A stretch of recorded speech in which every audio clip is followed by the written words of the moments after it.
A gente vai passar agora para a segunda palestra, que é do professor Shao Lung-Wen, que vai falar por tecnologias educacionais interativas, educação metacognitiva, aprendizado baseado em projeto de soluções de problemas. Bom, o professor Shao, como vocês sabem, ele é médico formado pela Faculdade de Medicina, né? Tem graduação, doutorado pelo Departamento também de Patologia da Faculdade de Medicina, livre docência, enfim. Atualmente é professor associado, nível 2 da Faculdade de Medicina da USP, chefe da disciplina de telemedicina. O professor Shao é um pioneiro, eu acho que dentro da USP, né, no desenvolvimento de uma série de iniciativas totalmente inovadoras na área do ensino da medicina, né? E ele hoje vai abordar, inclusive, essa questão que foi citado aqui pelo professor Marcos Formiga, da metacognição. Ele vai, com certeza, dar mais detalhes sobre exatamente o que é isso. Então, eu imediatamente passo a palavra para o professor Shao para ele dar sequência. Ele tem 45 minutos aí para a apresentação dele.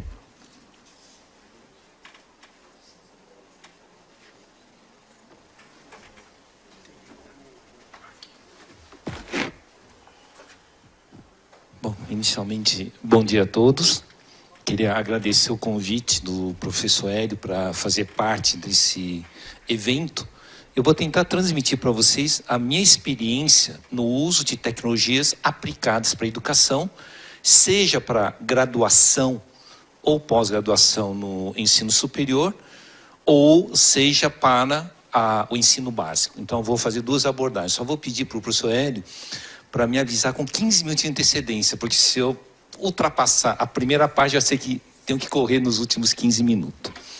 Bom, a primeira coisa, então, a área que eu atuo é em tecnologias educacionais interativas e um outro modelo que nós criamos chamado educação metacognitiva, que tem muito relação com o que o professor Formiga falou sobre a quarta revolução industrial, ou inclusive o contexto da inteligência artificial, inteligência cognitiva, digital, dentro de um cenário. A primeira coisa que eu só gostaria de trabalhar um pouco é sobre educação. Tá? Então, eu fiz uma teia só para dizer que a educação é um processo multifatorial e não apenas um único item. Inclusive, tem algumas coisas que nós precisamos trabalhar, que são capacidade de observação e reflexão, desenvolvimento de autoconfiança, né? O conhecimento, disposição, técnica de estudo, vão chamar de coaching educacional, porque eu vejo que muitas vezes em educação nós estamos focados em conteúdo e análise do conteúdo, e não estamos estudando ou analisando o comportamento. Então eu diria que uma boa educação ela tem que envolver um outro desafio, que é a inclusão de um tópico chamado coaching educacional ou comportamento. Esse aqui é algo que eu só queria dizer. Quem é analfabeto do século XXI, eu gostei dessa frase: os analfabetos do século não são aqueles que não sabem ler ou escrever, mas aqueles que se recusam a aprender, reaprender e voltar a aprender. Tá? Eu acho que o professor Formiga falou sobre a educação permanente. Então esse é um ponto importante, mas como que se desenvolve isto? É gostar. Não adianta fazer um aprendizado no qual as pessoas sentem que é uma tortura. Você tem que criar um gosto, algo mágico, para que eles gostem de aprender e reaprender. E aqui outro item, que gênio é aquele que aprende a aprender melhor e mais rápido. Então esse desenvolvimento é um treino. Tá? Então esse é um ponto que eu gostaria de apresentar, o que eu faço. A palavra metacognição não é algo novo, é algo de 1970, tá? O John Flávio, ele que cunhou esse termo. Muitos definem como pensamento e pensamento. Eu não vou conseguir explicar muito, mas eu sempre falo. A melhor metacognição que eu vi de exemplo prático é Apolo 13. Justamente a falha na ida para a Lua e o desenvolvimento de soluções tão originais que para mim gerou o processo do chamado metacognição, no qual você usa seus conhecimentos e desenvolve novas soluções, tá? Então, essa é uma base. Eu não vou conversar muito sobre esse assunto, porque eu queria colocar as bases que nos nortearam a criar um novo modelo. Então, o primeiro é o termo metacognição. Como desenvolver habilidades de inferir e desenvolvimento de relacionamento. O segundo ponto é que nós informamos demais e nós formamos muito pouco. Então, as universidades, o ensino superior, as escolas, hoje estamos habituados a informar demais. E isto quebra a formação. Então, na verdade, nós deveríamos trabalhar muito. Então, voltando à teoria de aprendizagem de significativa do Ausubel, que nós precisamos trabalhar numa coisa chamada camada de conhecimento prévio ou camada da estrutura cognitiva existente. Então, eu trabalho muito nisto. A criação de relacionamento do que a pessoa vai aprender com a camada prévia aumenta a velocidade de aprendizado. Então, esse é o segundo pré-requisito que nós usamos para construir esse novo modelo, tá? Que é o metacognição. O terceiro que eu trabalho muito, né? Às vezes eu me autodenomino um pouco anarquista, né? Muita gente trabalha com curva de aprendizado e eu trabalho com curva de esquecimento. A coisa mais terrível, eu assisti uma palestra e ao fim de 9 horas eu sei que eu vou esquecer 30%, não, eu vou ficar só apenas com 30% do meu aprendizado e ao longo de uma semana não vai sobrar mais do que 20% e assim vai caindo. A questão é outra. Como que eu desenvolvo um modelo que mantém o conhecimento significativo e desafio a curva do crescimento, do esquecimento? Então, o melhor aprendizado é aquele que aprende a aprender mais e de forma significativa. Bom, mas como que eu posso então desafiar tudo isto? Aí eu penso no princípio do Pareto. Para que eu quero ensinar tudo? Na verdade, para que eu quero informar tudo? Pelo princípio do Pareto, 20% das coisas mais significativas na nossa vida representam 80% das coisas que nós temos impacto. Então, por que eu não subtraio os 80% e eu faço o seguinte, eu tenho 100% do meu tempo. Invisto 80% do meu tempo em 20% das informações. E vou repetindo, 3 vezes. E os últimos 20% eu ensino os 80%, que são menos significativos. Então eu aplico também o princípio do Pareto.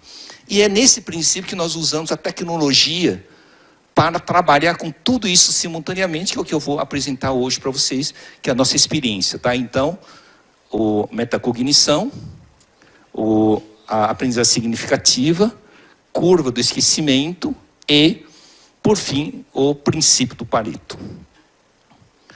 E aí nós criamos o termo Educação Interativa 4.0 Metacognitiva. O professor Formiga, olha, eu compartilho das mesmas ideias que a sua, inclusive em 2009 eu falei para o professor Frederico Lito, EAD não. Então, se nós estivéssemos juntos, eu votaria juntamente com você e não seria EAD, Educação à Distância. Eu até propus, só que o nome em inglês não ficaria bom. É EAT, Educação Apoiada em Tecnologia e não Educação à Distância. Tá? Mas em inglês não ficaria muito bom. Esse é o único ponto. Então nós criamos a ideia da educação interativa, porque uma boa educação tem que haver a interação, seja ponto a ponto ou seja em grupo. O 4.0 é justamente a 4ª revolução industrial. E a metacognição, eu tenho que desenvolver a capacidade de inferir, de pegar as bases significativas e construir novos conhecimentos, habilidades de reflexão e assim por diante. Então, a metacognição nós usamos o ABPSP. Tu não vai pensar que é de São Paulo, mas fala, não é. Então, é aprendizado baseado em projeto de soluções de problema. Porque muitas vezes as pessoas me dizem, aprendizado baseado em programa, Problem-Based Learning. Aí eu pergunto, e não podia ser Project-Based Learning? E assim por diante, tá? Então, o que eu vou apresentar é isso, e basicamente, aprendizagem apoiada em tecnologia. Opa. Então, nós reunimos 5 princípios de aprendizagem. aprendizagem estruturada, que é o que nós temos formalmente hoje. Algo organizado, estruturado. Aprendizagem baseada em equipe, porque vamos trabalhar em grupos. Aprendizagem significativa, porque eu vou aplicar o princípio do Pareto e eu vou extrair os 20% mais significativos usando tecnologia. Baseado em problemas, porque eu preciso reconhecer e aprender a reconhecer problema, mas como eu digo, de problema eu tenho de monte. Eu quero solução de problema. Então, aí eu desenvolvo projetos para solucionarem problemas. E isso me gera a metacognição. Tá? Então, aqui eu só estou dando uma introdução do que é baseado esse princípio. E aqui eu só queria colocar, são noticiários que saiu no portal do Estado de São Paulo, a corrida das empresas pela sala de aula do futuro. O que é a sala de aula do futuro é uma incógnita. O professor Formiga comentou sobre o nosso dia a dia. Inclusive, tem aqui na Dinamarca que fazem a pré-escola num campo livre. Isso é uma forma. E tem outras formas que são em salas. Mas, eu diria, tem a questão da sala de aula do futuro e o outro. As editoras apostam hoje em Netflix didático. Não é PDF e nem e-book interativo. Nós precisamos ver que as editoriais vão ter que entrar em realidade mista, em edugames, em realidade imersiva. Nós temos um conjunto de aparatos que a tecnologia está criando, que é o que eu chamo de mergulho de conhecimento e depois retiro a pessoa para uma reflexão. Tá? Então, aqui eu só estou pondo mais ou menos o que o mercado tem falado sobre isso. Isso aqui. Então, nós desenvolvemos uma plataforma, que nós chamamos de Estação Digital Médica, onde incorporamos alguns recursos, votador de dúvida, votador de opinião por categoria, votador de palavras-chave com gerador de nuvem de palavras, mini avaliações, sala de interações online, e um playlist e relatório de gestão. Aqui eu estou dando um exemplo do meu curso de pós-graduação, que eu ministrei esse ano, em abril. Eu tive que dar aula no teatro. O meu desafio, como eu mantenho a interatividade com os meus pós-graduando enquanto estou falando. O mais importante é a percepção que eles podem interagir, que eles podem trabalhar comigo. E aí eu uso o votador de dúvida, não é dotador de dúvida, é V, tá? Desculpe. E aí eu criei um outro modelo, baseado em camadas de atividades. Eu tenho um conjunto de conteúdo que eu quero que todo mundo aprenda. Divido e organizo em 4 grupos. Os 4 grupos têm 1 semana e meia para aprender o conteúdo na plataforma. E eu tenho os debates e eles têm que gerar uma síntese, que eu chamo de e-poster, de mais ou menos 35 minutos. São 35 slides das coisas mais significativas. Para que eles conheçam as coisas mais significativas, eles usam o votador de opinião. Todo mundo do grupo tem que ter votado. Aí vão dizer, mas como que eu faço isso? Sim, não votou, não tem nota. Você sabe que estudante, não importa em que nível seja, a nota tem um poder de convencimento grande. Então, uma das funções deles é votarem, e eu criei o conceito de relator, revisor e debatedor. O relator tem que organizar tudo isso, montar as coisas mais significativas. O revisor tem que ver se ele conheceu as coisas mais importantes. O debatedor tem que ver as dúvidas que precisam ser debatidas a partir daquele conteúdo. E aí eu criei uma coisa chamada matriz temática significativa, e eles começam a ensinar um para o outro. Então eu trabalhei com análise e síntese, trabalhei com aprendizagem significativa e o PBL. Tá? PBL, porque agora eles vão ter que desenvolver problemas. Além de ensinar, eles precisam me votar em problemas que precisariam ser resolvidos com aquele tema. E depois eles põem as soluções. Então eu faço camadas, de tal forma que eu faço o trabalho em grupo e uso muito fortemente o votador de dúvida, o votador de opinião, criação de materiais educacionais que eles precisam ensinar, precisam desenvolver soluções, Então, Project Based Learning, TBL, e depois uma jornada de apresentação. Tá? Então, isso nós fizemos em 2 meses. Tá? Como se identifica, então, informações mais significativas? Para um grupo que tem mais do que 4 pessoas, eu uso o votador de opinião. Eles fazem um brainstorm à distância. Eles não precisam estar presentes. E como que eu faço? Isso aqui. Eu digo, me digam 3 aspectos de destaque que vocês dão para o tema, que deveriam aprender. 3 aspectos que não deveriam esquecer. Isso cada pessoa. 3 aspectos que deveriam se aprimorar mais. 3 aspectos do tema que estão relacionados com matérias aprendidas em outras disciplinas. E 3 aspectos práticos que teriam aplicação prática. E eu montaria uma matriz. Se cada um coloca os seus 3, ou concorda com os 3, o próprio borbulhar me gera os 3 mais votados. Então, com uma semana de reflexão, eu consigo fazer emergir as coisas mais significativas do grupo. Então, cada grupo é composto de aproximadamente 25 pessoas. Aí eu faço o borbulhar das coisas mais significativas no reconhecimento daquele grupo depois que se familiarizaram. E o princípio é esse. Como se faz uma pessoa ficar gênio? Aprendizagem acelerada. Revisão, revisão, revisão e revisão. Ninguém consegue aprender algo bom sem no mínimo 3 revisões. Tá? Então, quando eu uso aquele método, eu obrigo as pessoas a reverem os assuntos no mínimo 3 vezes. Então, no eixo principal, eles vão ter aprendido 3 vezes. Então, aqui são curvas de esquecimento e como você pode empurrar a rememorização com revisão. Para isso, eu preciso diminuir o meu tempo de revisão.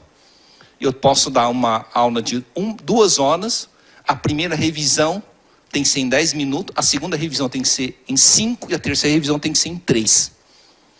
Como se faz isto? Então aí é que entram as técnicas para nós fazermos a aprendizagem acelerada. Aqui é só para colocar como que eu ensino, inclusive aqui em graduação, inclusive no uso de votador de dúvidas, onde 4 é muito bom, 5 é excelente. Os estudantes gostam de votar, gostam de me desafiar. Eu sempre falo, estou falando com vocês. Função de vocês, pesquisarem online na internet, me desafiarem e votarem o que vocês acham que tem que me perguntar. E eu em 15 minutos eu paro e vejo os 3 mais votados e debato. Que é o princípio dos 4 pomodoros. Embora o 4 pomodoros seja 20 minutos, com 5 minutos de descanso, eu uso a sala de aula do futuro, ou a sala interativa, que não importa o local, mas a votação de dúvidas para fazer a regra dos 4 pomodoros. 20 minutos, só que eu uso 15, 5 minutos de debate. 15, 5 minutos de debate das coisas mais relevantes. Pode ter 50 perguntas, eu só olho para os 3 primeiros, tá?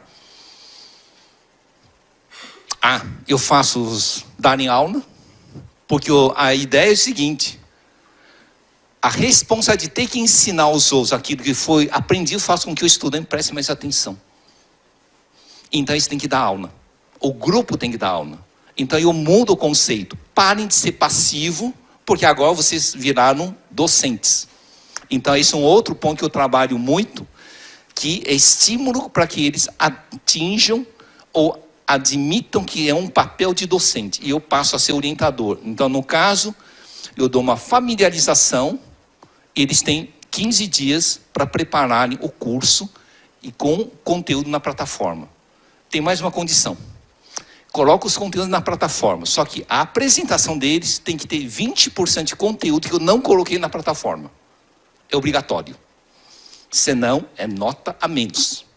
Então, eles não podem fazer um resumo apenas do que eu falei. Tem que inserir 20% de outras pesquisas que têm a ver com aquele assunto. Isso aqui, do Paulo, sei que eu gosto. Ensinar não é transmitir conhecimento, mas criar as possibilidades para a sua produção ou a sua construção. Quem ensina, aprende ao ensinar, e quem aprende, ensina ao aprender. Tá. Então, é um pensamento. Aí eu trabalho muito com a aprendizagem colaborativa, e eu não vou entrar em detalhe, tá? Resultado, eu tive 98 estudantes, feito em 8 semanas, 8 classes, 120 horas. Eles me geraram 184 dúvidas com 2.266 votações. No fórum puseram 1.587 postagens que geraram 50.880 palavras.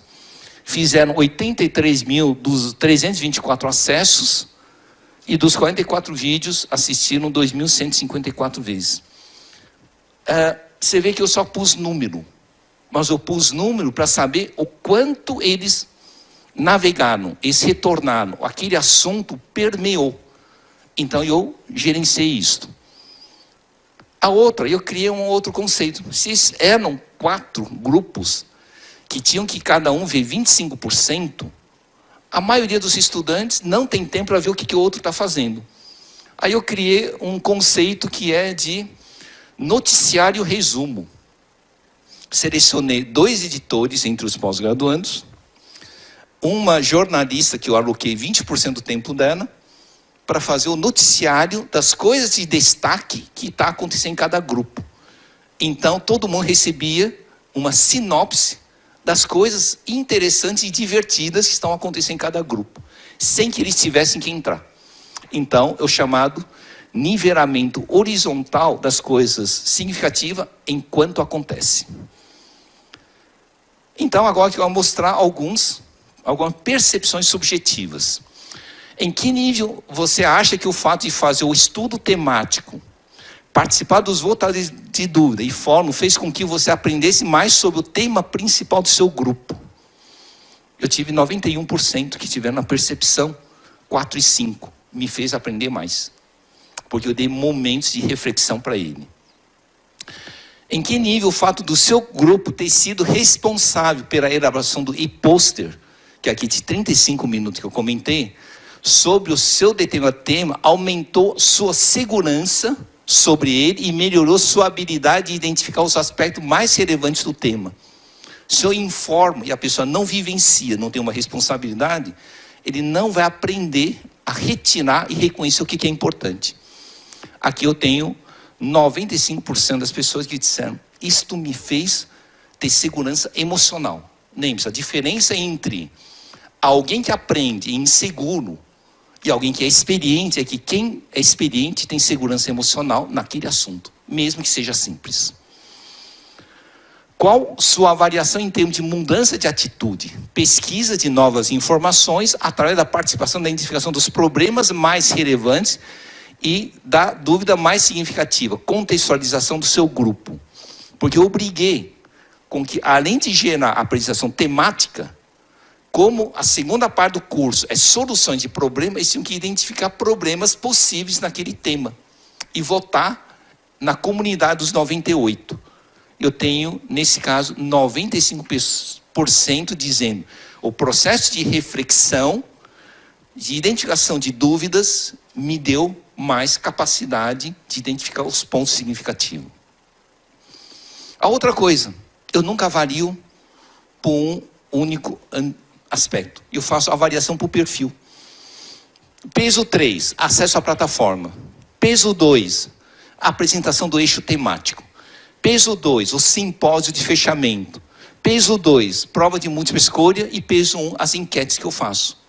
Então, eles estão sempre sendo avaliados. E a plataforma vai acompanhando como eles interagem. Então, a nossa regra, desde o primeiro dia, é o seguinte: eu não avalio pelo conhecimento só de contexto. Eu avalio pelo comportamento como um todo e gero uma matriz para dizer: você teve um aprendizado com um comportamento relevante.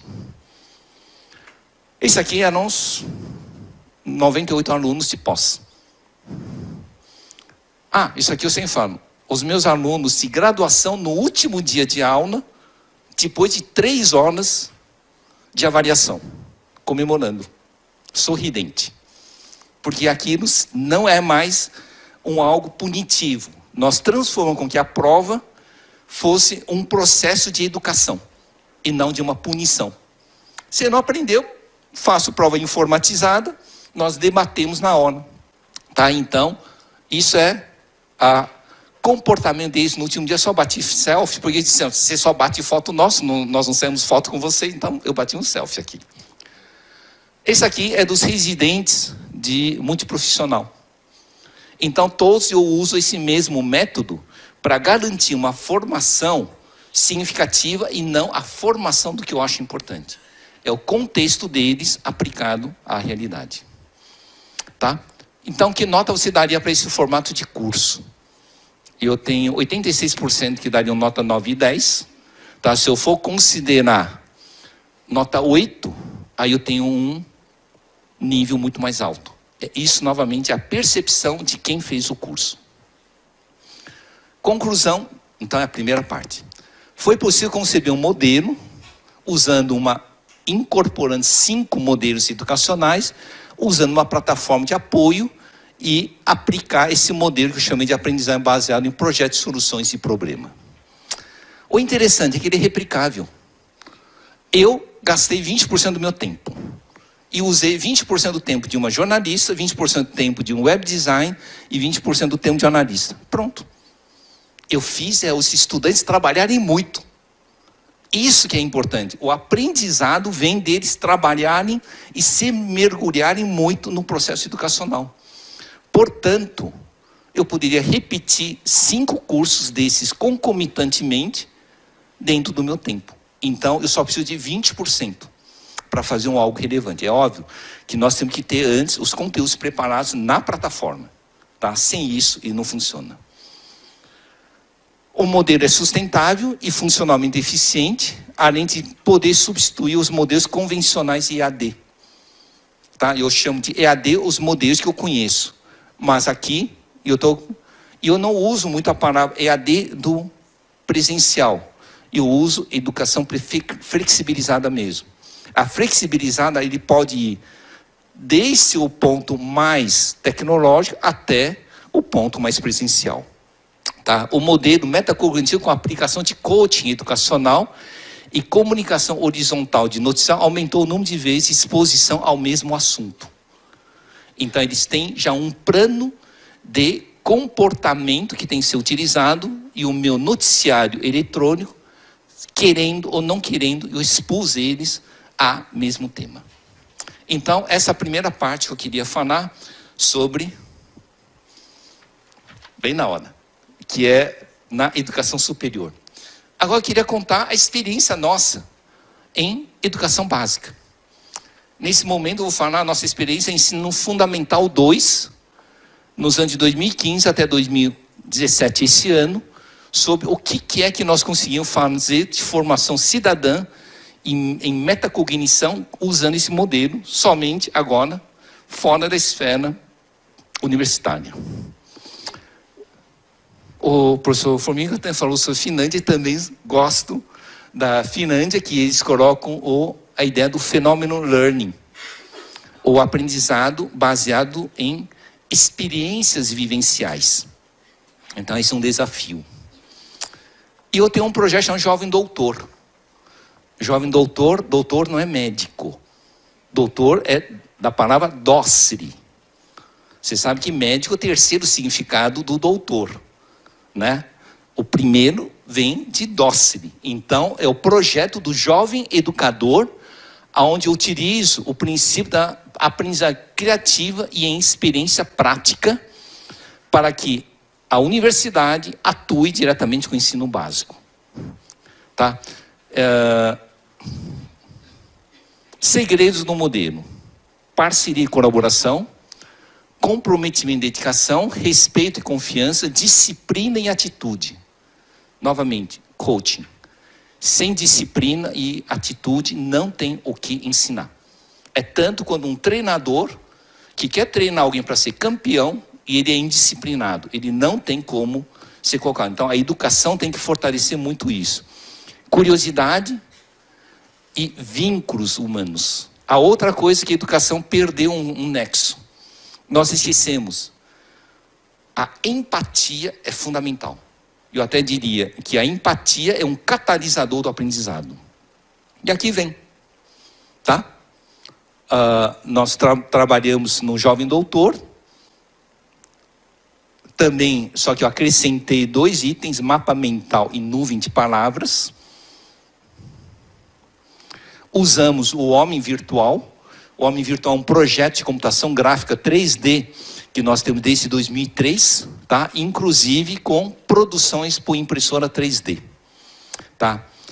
Só para vocês terem uma ideia, o Homem Virtual não é apenas um vídeo, eu não vou poder rodar porque não está no meu micro, mas ele está previsto para realidade mista, como objeto, ou chamado VILOS, que é Video Interactive Learning Object, que é nesse segmento A. No segmento B, trabalho com realidade aumentada imersiva, e 3 com impressora 3D. E algumas pessoas me perguntam, por que impressora 3D é interessante? Eu nem chamo muitas vezes de impressora 3D, né? Eu chamo de materializador físico.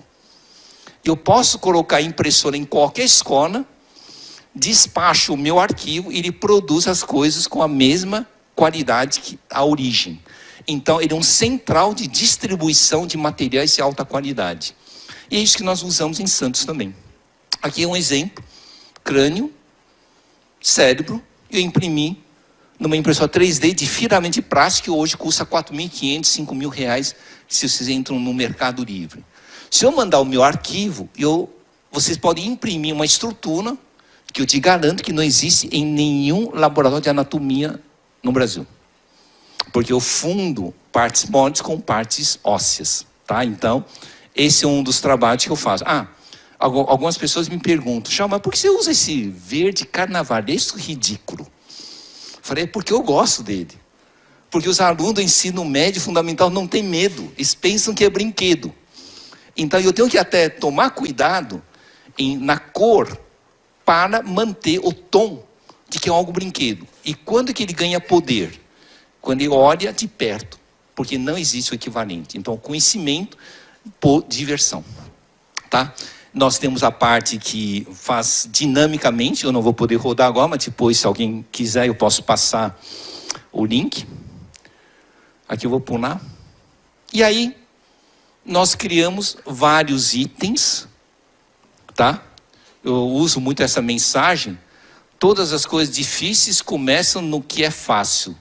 E todas as grandes coisas no que é pequeno. Isso eu falo para os alunos, porque o ensino fundamental 2 sempre tem aqui a magia que as coisas são muito grandes. Não, as coisas pequenas geram as coisas grandes. E esses são os 10 passos que eu faço, tá? Eu não vou falar item por item, porque eu quero dar um overview, e a apresentação vai estar com o professor Hélio, que aí pode distribuir para quem tiver interesse, tá? A outra coisa que eu ensino, você sabe que muita gente diz, esse jovem já nasceu na geração digital, sabe de tudo. Aí eu falo, besteira, maior asneira. Aí me diz, Marchal, por quê? Eu digo, eles só não têm medo da tecnologia. Eles sabem como usar para o Instagram, para o relacionamento, mas para a educação não. Cabe ao professor ensinar a maturidade do uso. Então isso aqui é algo muito interessante. Saiu na Folha de São Paulo. Jovem não sabe distinguir notícia falsa, mostra isso nos Estados Unidos. Essa história de dizer que tem a geração digital e sabe de tudo, é a maior ilusão. O correto é dizer, eles não têm medo da tecnologia, e a função de um professor é educar a discernir o que é importante e o que é correto, e como utilizar para o aprendizado. Novamente, voltamos ao coaching. Tá? Então, eles aprendem isso no Jovem Doutor. E é isso. Modelos em TBL. Estou trabalhando em 16 escolas simultaneamente no município de Santos. Tá? Eles usam a plataforma. Eles têm um desenvolvimento reflexivo. Eles assistem o vídeo. Estão vendo isso aqui? Eu imprimi um vírus do hepatite B. Mas eles não tinham impressora 3D. O que eles fizeram? Foram pegar isopor, canudo e papel crepom e fizeram o vírus deles. Vocês não acham isso bom? Não acham isso um criativo? Pois isso é a metacognição que eu queria que eles fizessem. A criação de coisas que eles não tinham ao alcance, mas eles iam criar com o que eles tivessem. Porque o ensino era sobre puberdade, métodos contraceptivos, dengue, hepatite e outros assuntos. Então eles criaram isso. Nós tínhamos que criar uma identidade de confiança emocional. Então eles tinham mochila e camiseta.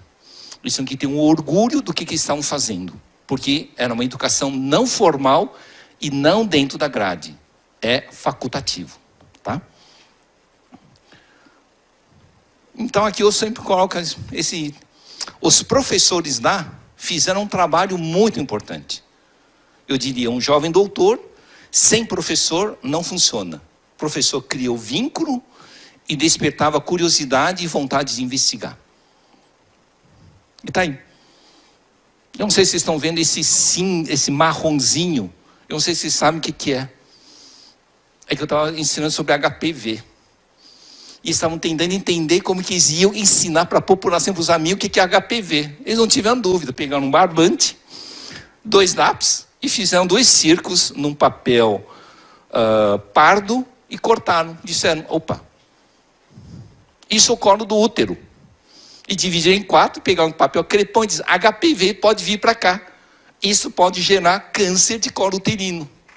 Novamente, eles extrapolaram o conhecimento básico para ser algo criativo. Então, é isso que eu chamo de metacognição. Tá? Eu vou mais rápido, porque eu acho que o meu tempo não está muito grande. E esse aqui são os níveis de avaliação do Kirkpatrick, que basicamente diz que qualquer ação você pode avaliar em 4 níveis. A reação, aprendizagem, mudança de comportamento e resultados. Uma das coisas que eu acho muito interessante do jovem doutor. Foi digitado errado, não é IDEP, é IDEB. E eu ensino sobre saúde. E como será que eu aumento o indicador do IDEB, do ensino fundamental do município de Santos, em 24,7 de um ano para outro? Não tem nada a ver se faz uma avaliação em matemática e português. Atitude. Ao desenvolver a capacidade de comportamento, o município de Santos, para o ensino fundamental 2, o IDEB mudou de 2015 para 2016 em 24,7. O ensino fundamental 1, que não tinha jovem doutor, melhorou em 5%. Então é uma outra avaliação, e é aí que nós avaliamos o chamado resultados. Tá? Outro que nós avaliamos como resultado, a vontade de retornar. O jovem doutor é 1 ano, então tem alunos que foram do ensino médio, querem voltar como voluntário, e que terminaram 1 ano e voltaram para o outro ano. É a iniciativa de retorno para continuidade. E aqui eu só queria colocar, a emoção faz aprender. Então, nós não podemos ser tão seco. Além do coaching, precisam desenvolver relacionamento. O relacionamento é um processo catalisador que faz com que o aluno queira aprender mais. Esse é algo importante. Tá?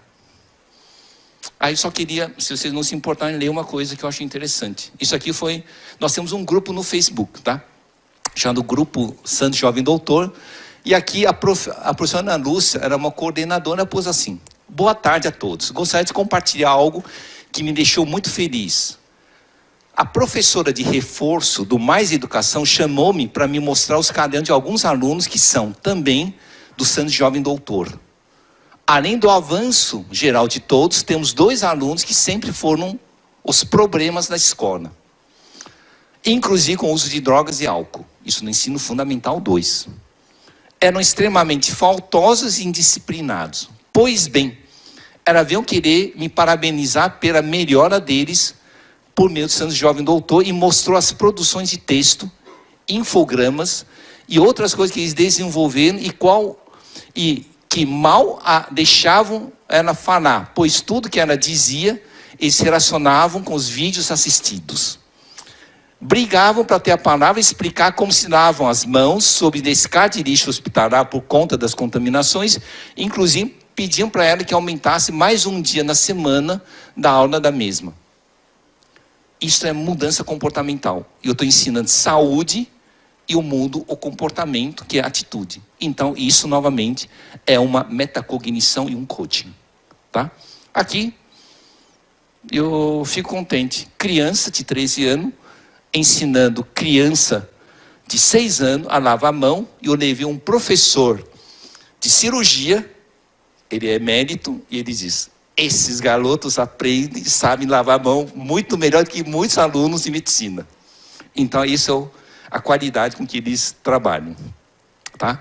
Aqui são as atividades sociais que eles fazem externo, para prevenção e orientação. Criaram jogos, então as pessoas vão, eles brincam de jogos, nesse caso sobre dengue. Tá? Aí, o município comprou 70 tablets, nós colocamos todos os conteúdos no Homem Virtual, para que eles não dependessem de banda. Você sabe que às vezes, nas escolas públicas, a banda não funciona. Aí eu coloquei tudo dentro do tablet e o professor pluga numa televisão e continua as aulas. E esse aqui, inclusive com o uso de impressora 3D, e recentemente agora em outubro, na Feira de Ciências, eles imprimiram várias estruturas anatômicas do corpo humano para mostrar para a população. E esse aqui é como que foi o lançamento desse ano. Nós tínhamos começado no ano de 2015 com 80, e esse ano foram mais de 300 e lotou o teatro. E por último, é isso que eu queria dizer. Marca emocional. Uma boa educação não adianta ensinar somente para aquilo. Então eu sempre trabalho com uma coisa chamada a marca emocional que vale para a vida. No caso deles, o presente é um tour pela Faculdade de Medicina da USP, um tour pelo Hospital das Clínicas e um almoço lá na faculdade. Então eles vêm de Santos e vivem um dia dentro da faculdade. Então nós criamos outro conceito. Vocês não só aprenderam, mas como vocês vão receber uma marca emocional que não tem como comprar. Tá? Então, o jovem doutor, além daquela metacognição, nós trabalhamos com o lado de empatia. E aqui tem um trecho do poema do Fernando Sabino, que eu acho muito interessante, que eu gostei muito. Eu acho que a educação ela tem que ser construída, mas nós vamos ter que repensar. Que nós saímos do simples, que é o ensino do conteúdo, para a criação de relacionamento, para a criação de um processo de valores e marcas emocionais. Obrigado.